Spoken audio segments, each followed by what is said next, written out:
Russian researchers in the late 1940s kept 5 people awake for 15 days using an experimental gas-based stimulant. They were kept in a sealed environment to carefully monitor their oxygen intake so the gas didn't kill them since it was toxic in high concentrations.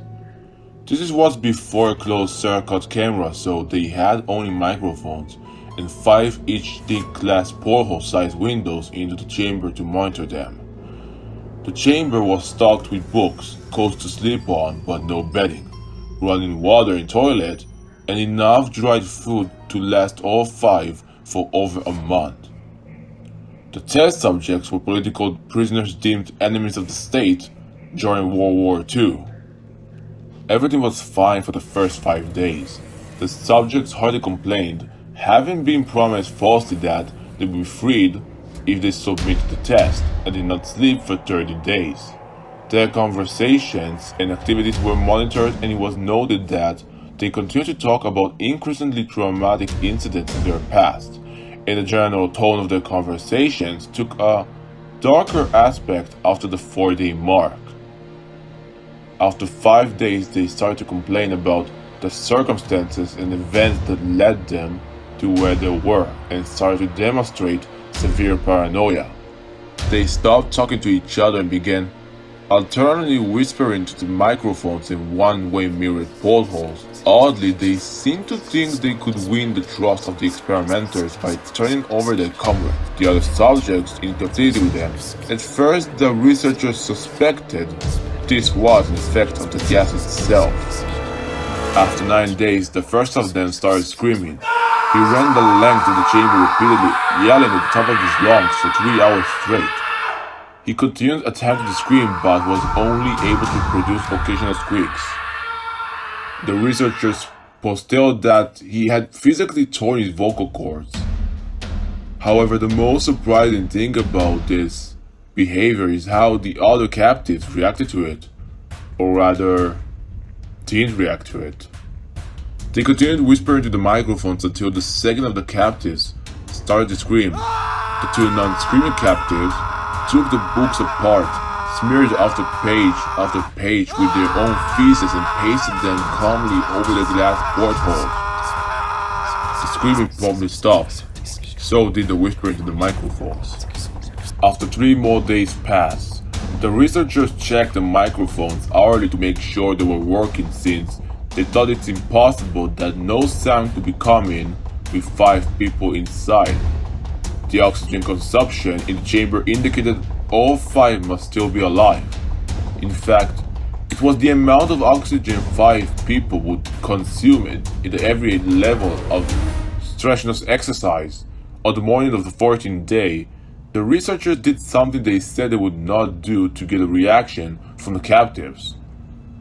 They used the intercom inside the chamber, hoping to provoke any response from the captives. They were afraid that they were either dead or vegetables. They announced, "We are opening the chamber to test the microphones. Step away from the door and lie flat on the floor or you will be shot. Compliance will earn one of you your immediate freedom." To their surprise, they heard a single phrase in a calm voice response. "We no longer want to be freed." Debate broke out among the researchers and the military forces funding the research. Unable to provoke any more response using the intercom, it was finally decided to open the chamber at midnight on the 15th day. The chamber was flushed of the stimulated gas and filled with fresh air, and immediately voices from the microphones began to object. 3 different voices began begging as if pleading for the life of loved ones to turn the gas back on. The chamber was opened and soldiers sent in to retrieve the test subjects. They began to scream louder than ever, and so did the soldiers when they saw what was inside. 4 of the 5 subjects were still alive, although no one could rightly call the state that any of them in life. The food rations past day 5 had not been so much as touched. There were chunks of meat from the dead test subject's thighs and chest stuffed into the drain in the center of the chamber, blocking the drain and allowing 4 inches of water to accumulate on the floor. Precisely how much of the water on the floor was actually blood was never determined. All 4 surviving test subjects had also large portions of muscle and skin torn away from their bodies. The destruction of the flesh and exposed bones on their fingertips indicated that the wounds were inflicted by a hand, not with teeth as the researchers intentionally thought. Closer examination of the position and angles of the wounds indicated that most, if not all of them, were self-inflicted. The abdominal organs below the ribcage of all 4 test subjects had been removed, while the heart, lungs, and diaphragm remained in place. The skin and most of the muscles attached to the ribs had been ripped off, exposing the lungs to the ribcage, and all the blood vessels and organs remained intact. They had just been taken out and laid on the floor, fading out around the eviscerated but still living bodies of the subjects. The digestive tract of all 4 could be seen to be working, digesting food. It quickly became apparent that what they were digesting was their own flesh that they had ripped off and eaten over the course of days. Most of the soldiers were Russian special operatives at the facility, but still many refused to return to the chamber to remove the test subjects. They continued to scream to be left in the chamber and attorney begged and demanded that the gas be turned back on, lest they fall asleep. To everyone's surprise, the test subject put up a fierce fight in the process of being removed from the chamber. One of the Russian soldiers died from having his throat ripped off. Another was gravely injured by having his testicles ripped off, and an artery in his leg severed by one of the subject's teeth. Another 5 of the soldiers lost their life if you count ones that committed suicide in the weeks following the incident. In the struggle, one of the 4 living subjects had his spleen ruptured and he bled out almost immediately. The medical researchers attempted to sedate him, but this proved impossible. He was injected with more than 10 times the human dose of a morphine directive and still fought like a cornered animal, breaking the ribs and arm of one doctor.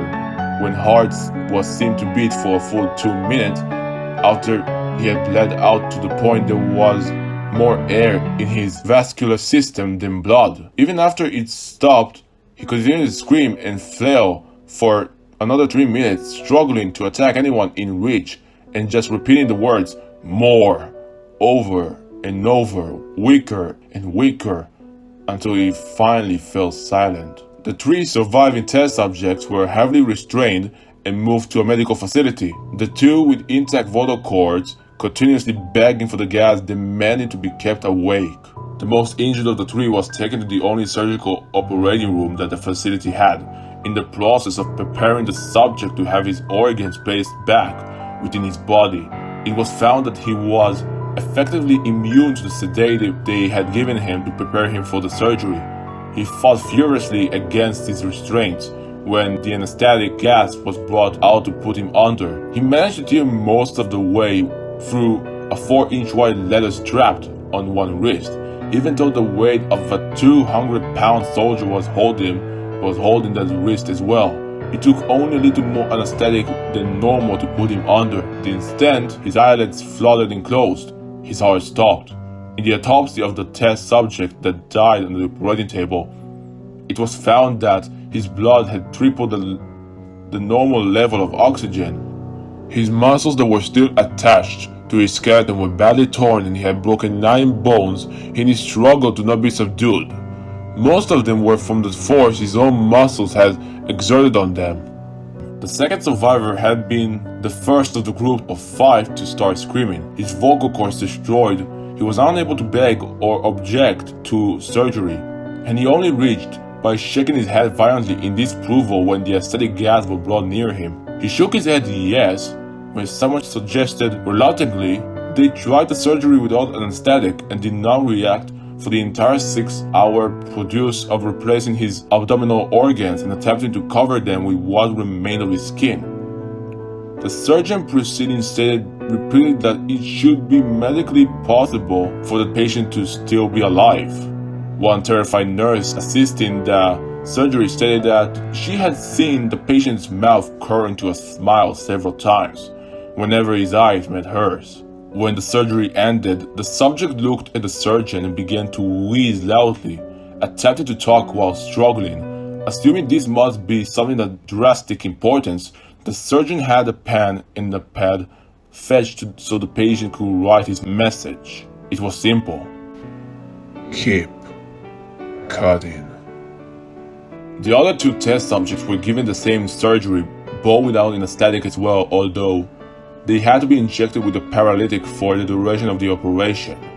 The surgeon found it impossible to perform the operation while the patients left continuously. Once paralyzed, the subjects could only follow the attending researchers with their eyes.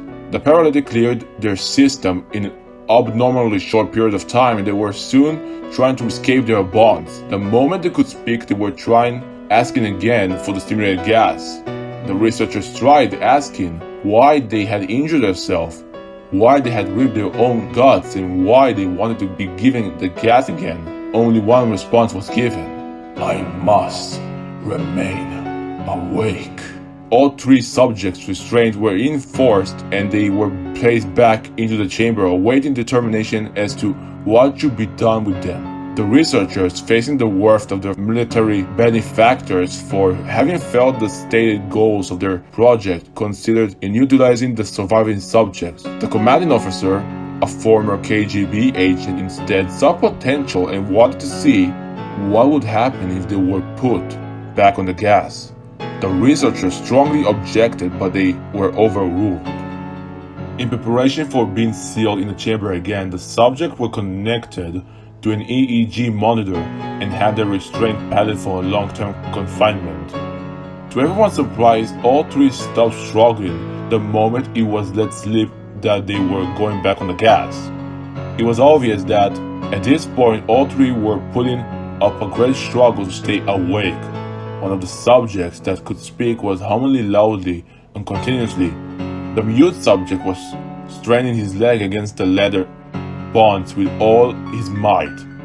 First left, then right, then left again for something to focus on. The remaining subject was holding his head off his pillow and blinking repeatedly.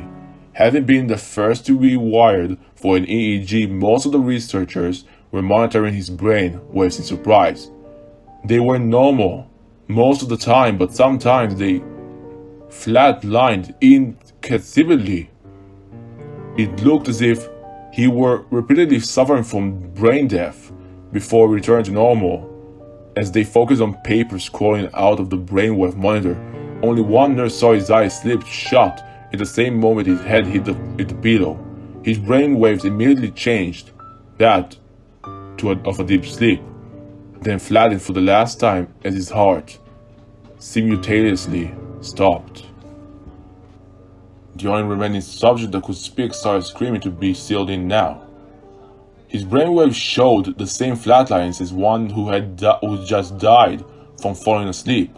The commander gave the order to seal the chamber with both subjects inside, as well as 3 researchers. One of the named 3 immediately drew his gun and shot the commander point blank between the eyes, then turned his gun on the mute subject and blew his brains out as well. He pointed his gun again at the remaining subject, still restrained, to a bed as the remaining members of the medical and research team fled the room. "I won't be locked in here with these things, not with you!" he screamed at the man strapped to the table. "What are you?" he demanded. "I must know." The subject smiled. Have you forgotten so easily? The subject asked. We are you. We are the madness that lurks within you all, begging to be free at every moment in your deepest animal mind. We are what you hide from in your beds every night. We are what you sedate into silence and paralysis when you go to the nocturnal haven where we cannot tread. The researcher paused, then aimed at the subject's heart and fired. The EEG flatlined as the subject weakly choked out. So nearly.